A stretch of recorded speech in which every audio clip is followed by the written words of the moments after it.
Ooh, welcome, man. Welcome back to the channel, guys. This is like an '09 Dodge Journey. Now, I was about to get on the test drive to see if I can duplicate this concern. Suspension noise while driving, axle noise. I don't know how anybody would know it's axle noise, but I've heard the axles have been replaced. But as you're rolling, you can hear noise in the suspension. And guys, there's no need for me to test drive this. I heard this just by coming up this far. So what I'm about to do is simply make a detour and go get this thing put up in the air. Let me see. Oh, y'all hear that?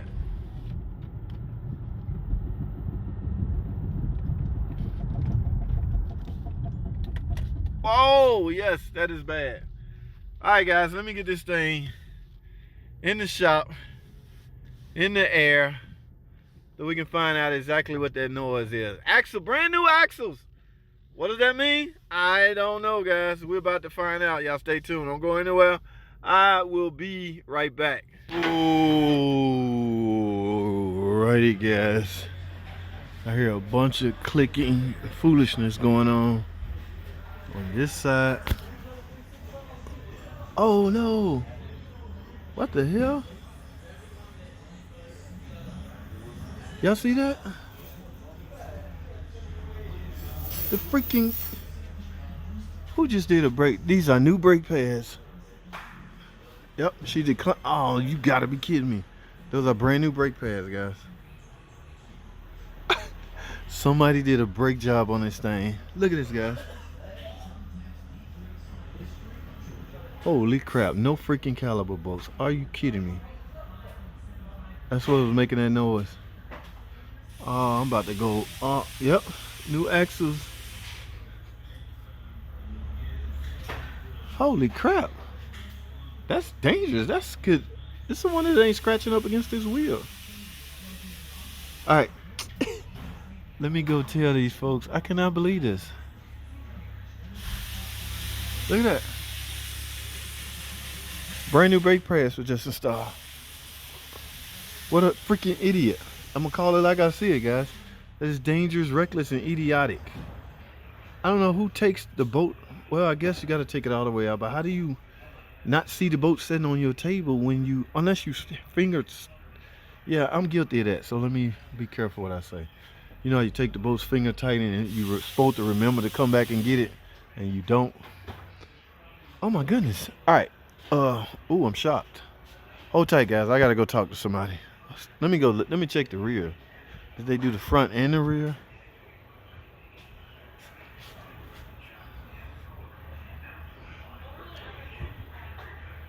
And on top of that, looked like they just pad swapped it. So they gave this, that's not a brand new rotor, and that rotor doesn't look like it's been resurfaced or resurfaced. So this is called a pad swap. Pad swap. All right, guys, I'm back. So, all right, guys, hold tight. It's obvious they can't get a hold of the customer, but it's obvious what happened. She went and paid a hustler to do a brake job, and he just pad slapped it and forgot to put the caliper bolts on. Okay, because this car was just here. In fact, these are dealer axles and ball joints, tie rod ends, all this stuff was put on. I think her warranty only covered that, but her warranty wouldn't cover the brake pad, so she chose to not pay to get that done. Chose to get that somewhere else done for probably 50 bucks, who knows. And it would have been a success had they not been reckless. Now they told me to put it outside, get it out, okay? But it's dangerous to even do that, guys. This could come off. I'm gonna do what I'm told, but I'm against it. I'm against driving it any farther now. Just imagine, I was just about to get on the road and test drive this thing. So, yeah, these are brand new brake pads. They're not our brake pads. It was just pad slap.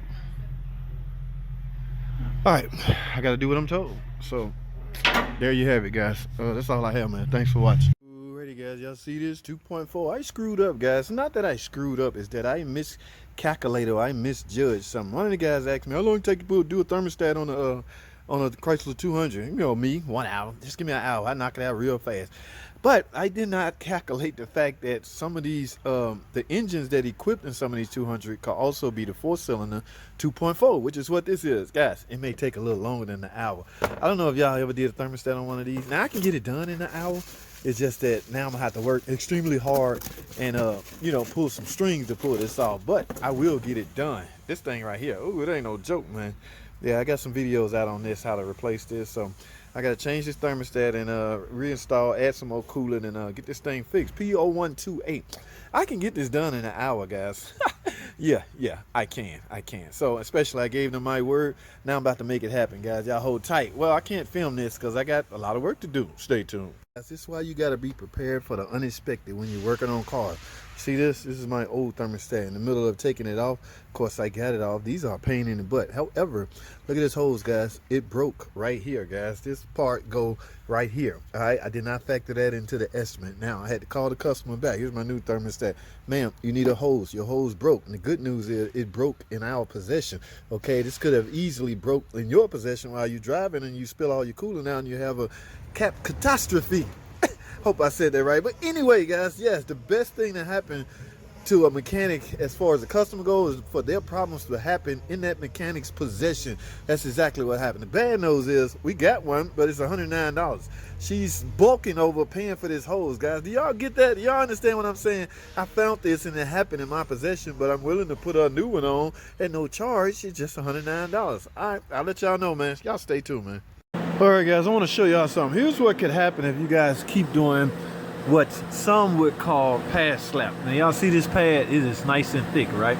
This car was just traded in, but look at this pad and look at these rotors. Look what can happen to your rotors if you keep just doing pad slap. Now, guys, pad slap, sometimes it can be a financial thing, but if you can fork up the money, guys, you got to get these rotors replaced. What will happen is this rotor will continue to sink in. So you can't really see the lip back here, but this lip back here is even worse. So this rotor is sinking in. It will likely fail the test that we use to test the thickness, to measure the thickness of the rotors. It will likely fail because it's sunk in. Look at the lip on this thing. Guys, this is past resurfacing, all right? Brand new pads. Stop pad slapping rotors, guys. It's not a good thing. It's not a good look. This car is dead. This is a Chrysler 300. It was towed in with a dead battery. It's so dead that the trunk, I can't push the button to even get in the trunk. So what I'm gonna do is jump it off. You got a couple of options when it happens, guys. You can try, your jump box got to be real good to jump it from the front, all right? If you need to get directly to the battery, guys, you can, however, just send power up here and then go push the button. Turn it on and then go push the button. That way you can get in your trunk. Just say if your jump box is not powerful enough to jump it from the jump port. See, now I can get in it. Before I couldn't get in it because there was no voltage going to the switch. All right, now we can get directly to the battery. It's a little tip y'all need to know about y'all cars, man. From the looks of it, that battery looks fairly new, but you can't go by looks, guys. Got to test that thing. So I'm going to do an electrical system test on this and see if that's the reason why this car would not start. Let's see. Bingo. So this whole car was towed in just because the battery was dead. Go figure, guys. Y'all stay tuned. Well, the check engine light is on.